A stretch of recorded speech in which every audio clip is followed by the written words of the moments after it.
Bismillahirrahmanirrahim. Assalamualaikum warahmatullahi wabarakatuh.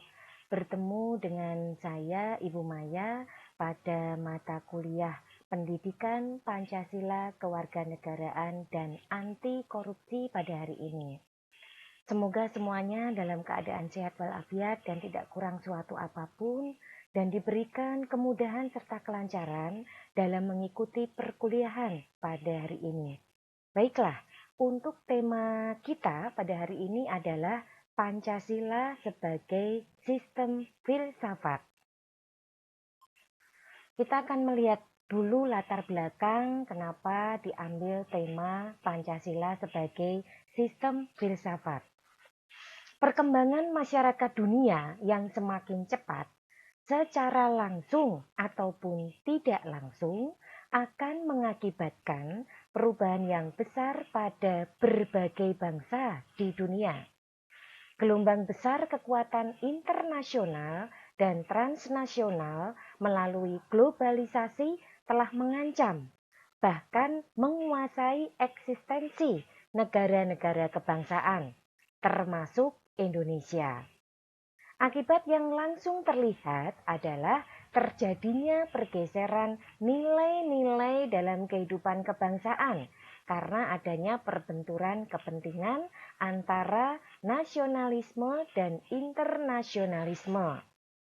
Permasalahan kebangsaan dan kenegaraan di Indonesia menjadi semakin kompleks dan rumit manakala ancaman internasional yang terjadi di satu sisi, pada sisi yang lain muncullah masalah internal, yaitu maraknya tuntutan rakyat yang secara objektif mengalami suatu kehidupan yang jauh dari kesejahteraan dan keadilan sosial. Nah, mungkin kita bisa melihat dari pengantar latar belakang ini bahwa kejadian-kejadian yang mengakibatkan hubungan internasional maupun ancaman-ancaman internasional yang terjadi di satu sisi itu ternyata berdampak juga di sisi yang lain. Kita lihat pada kondisi sekarang ini, di mana kondisi pandemi itu ternyata tidak berdampak di negara kita saja, tapi di seluruh dunia. Nah, ternyata di satu sisi bangsa kita juga harus menghadapi bagaimana tuntutan masyarakat terhadap dampak yang disebabkan dari skala internasional tersebut. Tentunya di dalam lingkup internal, ya, di mana kita lihat dengan diberlakukannya PPKM di lingkup masyarakat yang merupakan satu kebijakan dari pihak pemerintah, ini ternyata dampaknya sangat luar biasa. Jadi banyak masyarakat yang terdampak secara ekonomi, banyak pengangguran, bahkan sebelumnya sebelum ada pandemi sudah ada pengangguran, ya, itu menjadi satu permasalahan tersendiri. Tapi dengan adanya kondisi pandemi ini, ternyata hal itu semakin menambah. Nah, bagaimana bangsa Indonesia ini mengatasi kedua hal tersebut? Di satu sisi, bagaimana ancaman yang sifatnya internasional ini bisa dihadapi. Jadi bagaimana bangsa kita tetap mengadakan integrasi, tetap mengadakan hubungan yang baik dengan negara-negara lain, ya. Kemudian di sisi yang lain bagaimana negara kita itu bisa menyelesaikan permasalahan akibat terdampaknya masyarakat terutama karena pandemi ini. Nah, itu adalah gambarannya saja. Nah, kemudian paradoks antara kekuasaan global dengan kekuasaan nasional ditambah konflik internal seperti gambaran yang tadi sudah Bu Maya ceritakan mengakibatkan suatu tarik-menarik kepentingan yang secara langsung nanti pada akhirnya akan mengancam jati diri bangsa. Nilai-nilai baru yang masuk baik secara subjektif maupun objektif, serta terjadinya pergeseran nilai di tengah masyarakat yang pada akhirnya mengancam prinsip hidup berbangsa masyarakat di Indonesia. Nah, jangan sampai kondisi ini yang terus-menerus itu akan berdampak kepada terancamnya prinsip-prinsip hidup bangsa, negara, dan masyarakat Indonesia. Ini harus kita jaga betul. Oleh karena itu penting sekali bagaimana pemerintah bisa menyelesaikan semua permasalahan dari dua sisi ini, satu dari sisi internasional, satu dari sisi nasional atau internal ya, secara baik dan tetap tidak meninggalkan nilai-nilai yang sudah ada di dalam masyarakat sebelumnya. Sebagai contoh saja, dengan tetap kondisi pandemi ya, karena memang contoh yang paling dekat di sekitar kita dan memang sekarang sedang terjadi adalah pandemi. Nah, ini ada yang namanya Jogo Tonggo. Nah, ini menunjukkan bahwa sikap Jogo Tonggo tersebut itu diambil dari nilai-nilai yang ada di dalam masyarakat bangsa Indonesia sebelumnya, yaitu suka istilahnya saling tolong menolong, gotong royong, ya, saling menghormati, toleransi antar umat beragama, sehingga di dalam budaya Jogo Tonggo yang mungkin sedang diberlakukan di daerah Jawa, khususnya Jawa Tengah di sini, ini menunjukkan bagaimana nilai-nilai kepribadian bangsa dan masyarakat Indonesia itu tidak hilang, meskipun ada kondisi seperti ini. Nah, ini adalah latar belakang. Kemudian, secara ilmiah, harus disadari bahwa suatu masyarakat, suatu bangsa, senantiasa itu memiliki satu pandangan hidup atau filsafat hidup masing-masing, yang tentunya akan berbeda dengan bangsa lainnya di dunia. Inilah yang disebut dengan lokal genius atau kecerdasan atau kreativitas lokal, dan sekaligus sebagai lokal wisdom atau kearifan lokal bangsa. Dengan demikian, bangsa Indonesia tidak mungkin memiliki kesamaan pandangan hidup dan filsafat hidup dengan bangsa lain. Nah, sebagai contoh saja di lingkup pandemi, kita ada istilah Jogo Tonggo ya. Nah, mungkin kalau di luar negeri tidak ada seperti itu. Mungkin bantuan sifatnya ya menyeluruh seperti itu. Di tempat kita juga ada bantuan secara menyeluruh, tapi ada yang secara intens. Jadi kita melakukan pendekatan kepada pihak-pihak yang terdampak atau mungkin sedang mengalami musibah terkena pandemi itu secara person ya, secara personal, yaitu dengan adanya budaya Jogo Tonggo tadi. Nah, kemudian Pancasila yang terdiri atas 5 sila pada hakikatnya merupakan sistem filsafat. Pemahaman demikian tentunya akan memerlukan pengkajian lebih lanjut yang menyangkut aspek ontologi, epistemologi, dan aksiologi dari kelima sila yang ada di dalam Pancasila. Nah, setelah kita melihat dari latar belakang kenapa perlunya pembahasan dengan tema Pancasila sebagai filsafat yang memang dilatar belakangi oleh banyaknya pandangan hidup bangsa dari berbagai negara, termasuk salah satunya adalah bangsa Indonesia, dan kondisi terkini yang mengakibatkan kita bergerak, ya, kita membuat kebijakan-kebijakan baru untuk tetap menjaga masyarakat dan bangsa Indonesia dari kondisi pandemi sekarang ini, yang akhirnya melahirkan beberapa peraturan-peraturan, beberapa kebiasaan-kebiasaan yang ternyata tidak meninggalkan nilai-nilai kepribadian dari masyarakat bangsa Indonesia. Nah, berikutnya kita melihat kepada ruang lingkup. Untuk ruang lingkup sendiri dibagi menjadi 3, yaitu ontologi, epistemologi, dan aksiologi. Nah, untuk lebih jelasnya kita akan melihat satu persatu. Untuk ontologi, ini adalah bidang filsafat yang biasanya membahas tentang hakikat keberadaan sesuatu dan mencari hakikat mengapa sesuatu itu ada. Nah, sedangkan yang kedua, epistemologi adalah bidang filsafat yang membahas hakikat ilmu pengetahuan atau ilmu tentang ilmu.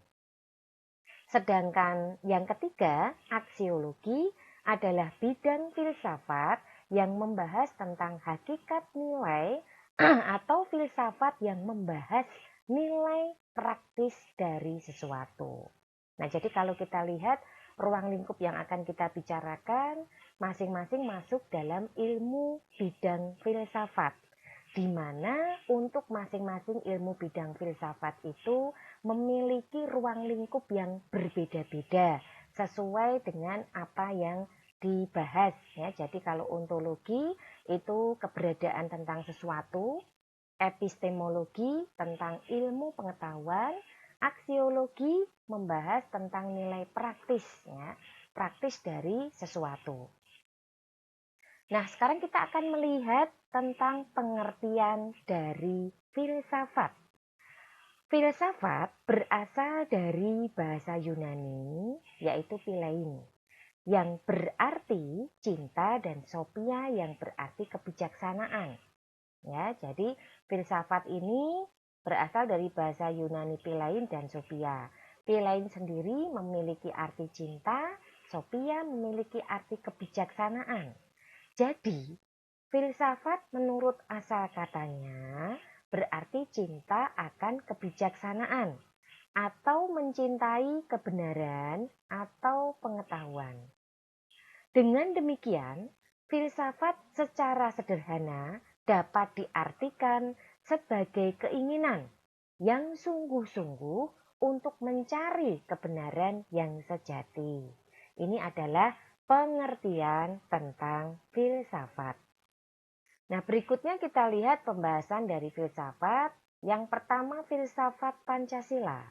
Menurut Ruslan Abdul Ghani, bahwa Pancasila merupakan filsafat negara yang lahir kolektif ideologi atau cita-cita bersama dari seluruh bangsa Indonesia. Dikatakan sebagai filsafat karena Pancasila merupakan hasil perenungan jiwa yang mendalam yang dilakukan oleh the founding father bangsa Indonesia. Kemudian dituangkan dalam suatu sistem yang tepat. Berikutnya, setelah kita memahami tentang filsafat Pancasila, karena kita sudah paham filsafat itu apa, ya sudah dibagi-bagi tadi menurut ilmunya masing-masing, kita kaitkan dengan Pancasila. Selanjutnya kita melihat kepada karakteristik sistem filsafat Pancasila. Yang pertama, sila Pancasila merupakan satu kesatuan sistem yang bulat dan utuh sebagai suatu totalitas. Dengan pengertian lain, apabila tidak bulat dan utuh atau satu sila dengan sila lainnya terpisah-pisah, maka itu bukanlah Pancasila. Jadi inti kuncinya bahwa nilai-nilai atau sila-sila dalam Pancasila itu merupakan satu kesatuan sistem yang bulat dan utuh. Tidak bisa dipisah-pisahkan. Yang kedua, susunan Pancasila dengan suatu sistem yang bulat dan utuh itu dapat digambarkan sebagai berikut.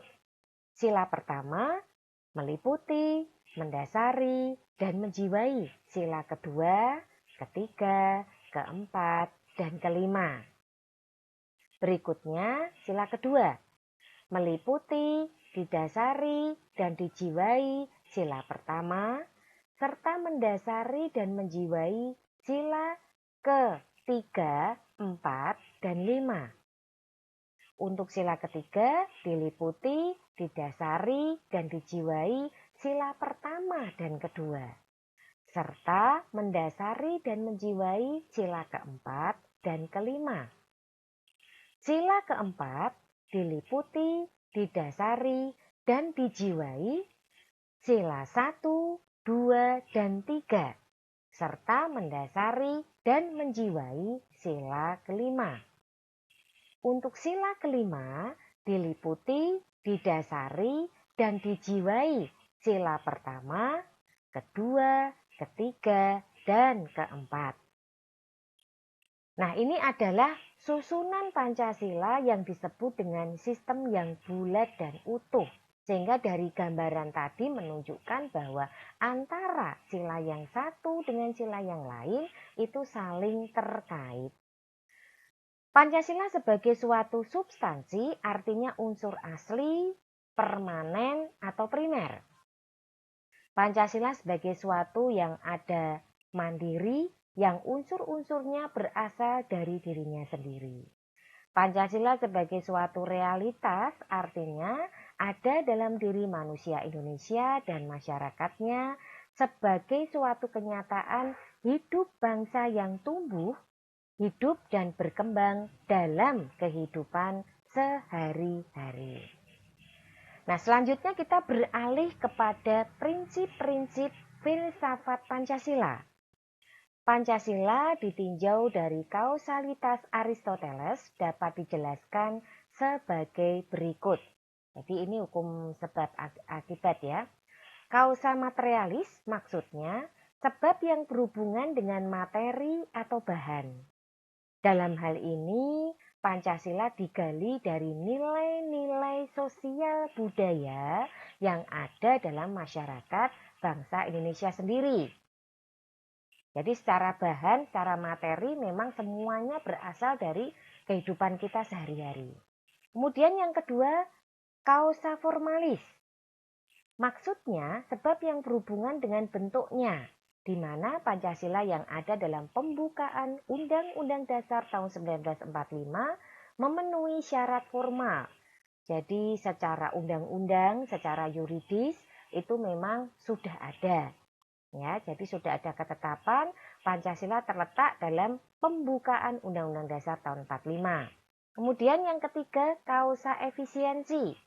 Maksudnya kegiatan BPUPKI dan PPKI dalam menyusun dan merumuskan Pancasila menjadi dasar negara Indonesia merdeka.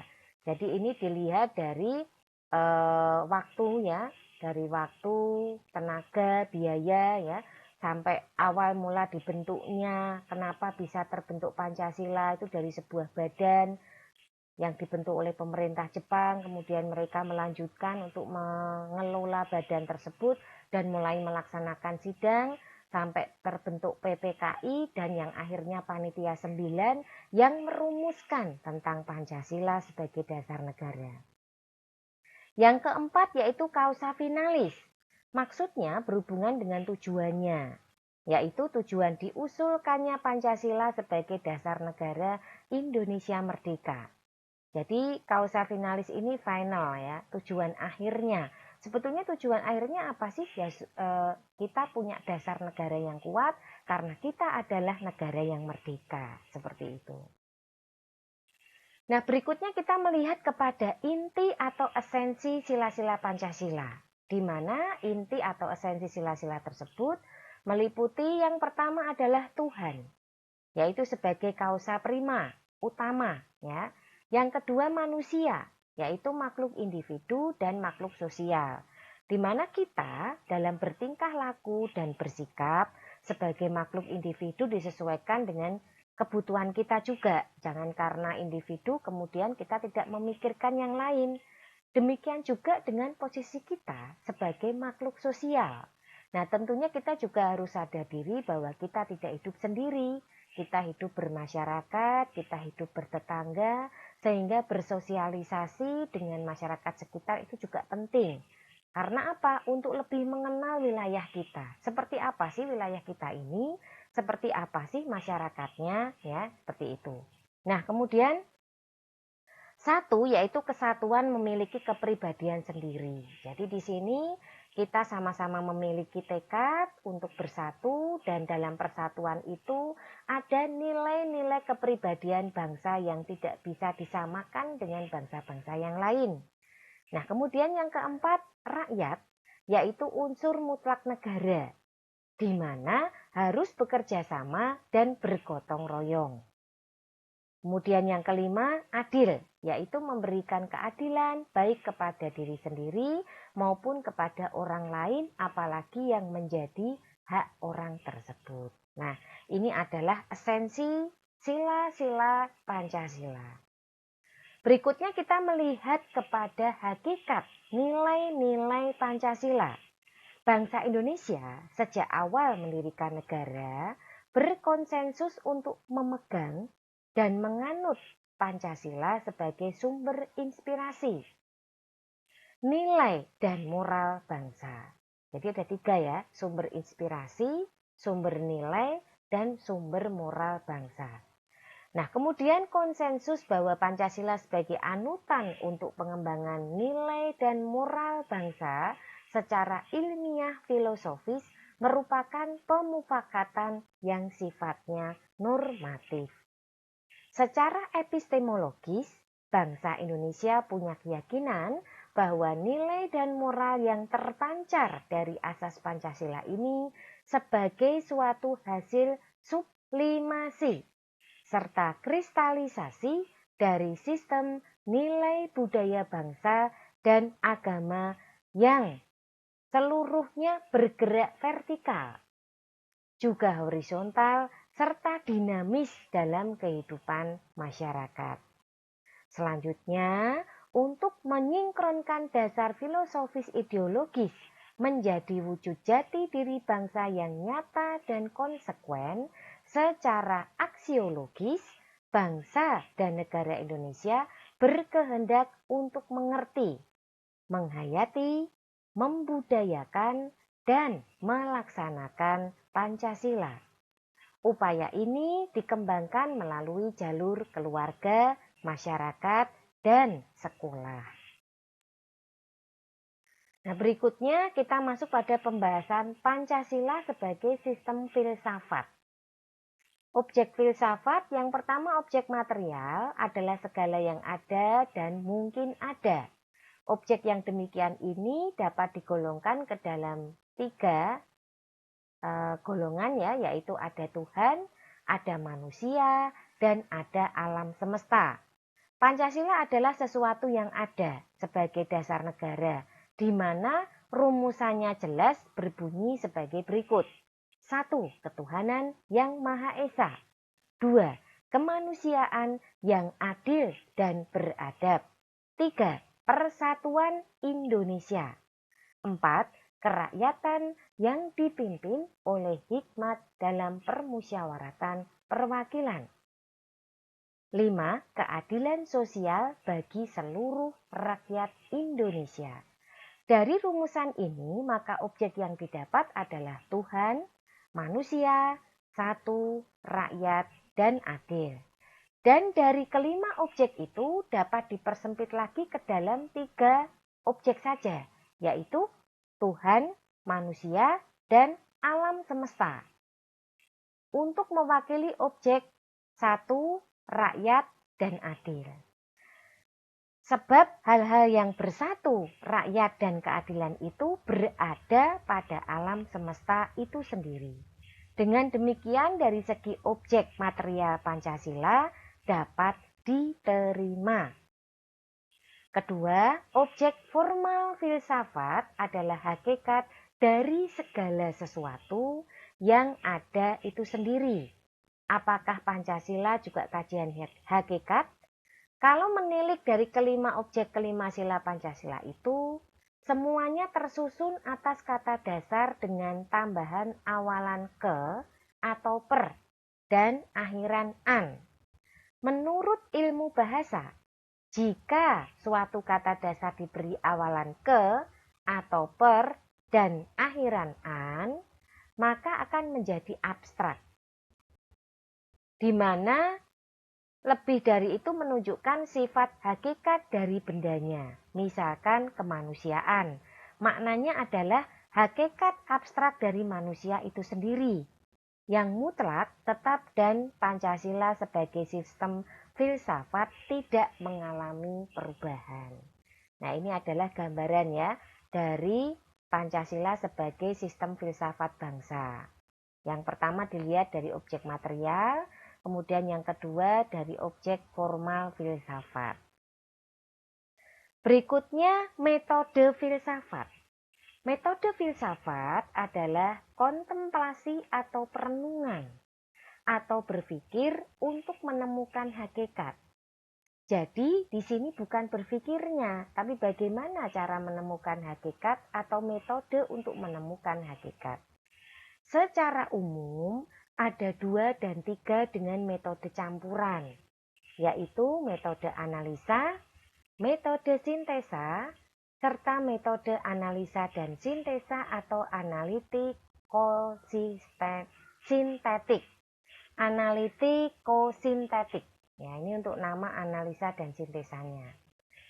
Demikian juga Pancasila. Ia ditemukan dengan cara-cara tertentu dengan metode analisa dan sintesa. Nilai-nilainya digali dari buminya bangsa Indonesia. Yang ketiga, sistem filsafat. Setiap ilmu maupun filsafat dalam dirinya merupakan suatu sistem. Artinya, merupakan suatu kebulatan dan keutuhan tersendiri, terpisah dengan sistem lainnya.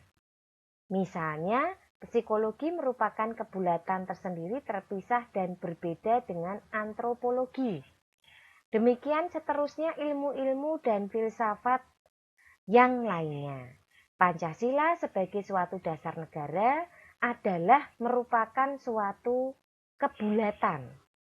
Memang terdiri dari 5 sila, tetapi sila-sila tersebut saling ada hubungannya satu dengan lainnya secara keseluruhan. Tidak ada satupun sila yang terpisah dengan yang lainnya. Oleh karena itu dapat diistilahkan Eka Pancasila atau 5 sila dalam satu kesatuan yang utuh. Keempat, sifat universal filsafat. Berlaku umum adalah sifat dari pengetahuan ilmiah dan universal adalah sifat dari kajian filsafat. Pengertian umum itu bertingkat dari umum penjumlahan yang kecil atau kolektif dari sekumpulan jumlah tertentu sampai jumlah yang lebih besar dan luas hingga kepada bagian umum atau universal seperti itu. Dengan uraian yang merupakan penjabaran dari syarat filsafat yang ternyata cocok diterapkan kepada Pancasila, ini menunjukkan dan mengukuhkan bahwa Pancasila itu benar-benar suatu sistem filsafat, yaitu sistem filsafat bangsa Indonesia, di mana nama Indonesia ini ditambahkan karena objek materialnya seperti telah diutarakan di muka adalah dari bangsa Indonesia sendiri, yaitu digali dari bumi Indonesia, dari nenek moyang kita sejak lama, dari kasanah kehidupan nenek moyang kita, dari kebiasaan, adat istiadat, kebudayaannya, serta kepercayaan dan agama-agamanya. Untuk berikutnya kita akan membahas tentang kajian ontologis. Secara ontologis, kajian Pancasila sebagai filsafat dimaksudkan sebagai upaya untuk mengetahui hakikat dasar dari sila-sila Pancasila. Menurut Noto Nagoro, hakikat dasar ontologis Pancasila adalah manusia. Mengapa? Karena manusia merupakan subjek hukum pokok dari sila-sila Pancasila. Ingat ya, subjek hukum pokok.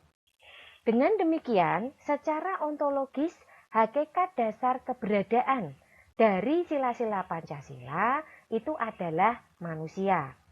Untuk hal ini, Noto Nagoro lebih lanjut mengemukakan bahwa manusia sebagai pendukung pokok sila-sila Pancasila secara ontologis memiliki hal-hal yang mutlak, yaitu terdiri dari susunan kodrat, raga, dan jiwa, serta jasmani dan rohani.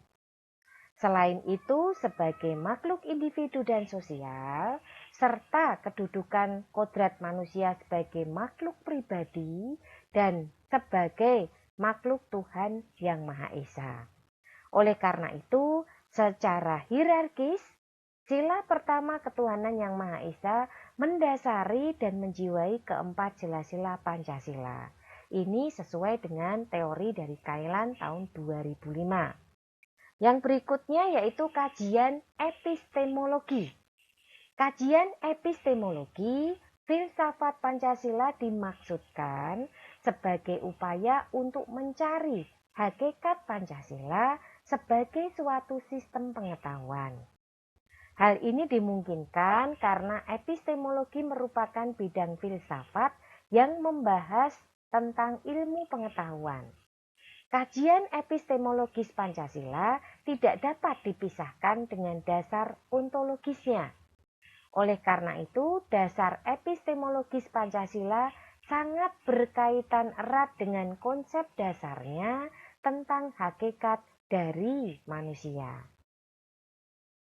Nah, menurut itu, tahun 1984 terdapat 3 persoalan yang mendasar dalam epistemologi. Apa saja? Yang pertama tentang sumber pengetahuan manusia.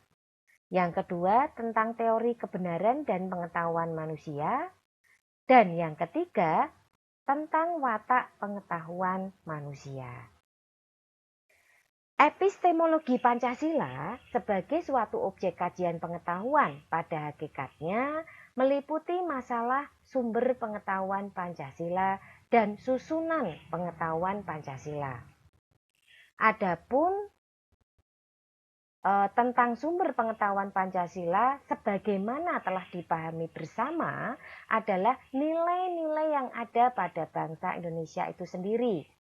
Merujuk pada pemikiran filsafat Aristoteles bahwa nilai-nilai tersebut sebagai kausa material, yaitu Pancasila. Berikutnya tentang kajian aksiologi. Kajian aksiologi filsafat Pancasila pada dasarnya membahas tentang nilai praktis atau manfaat suatu pengetahuan tentang Pancasila. Karena sila-sila Pancasila sebagai suatu sistem filsafat itu memiliki kesatuan dasar aksiologis.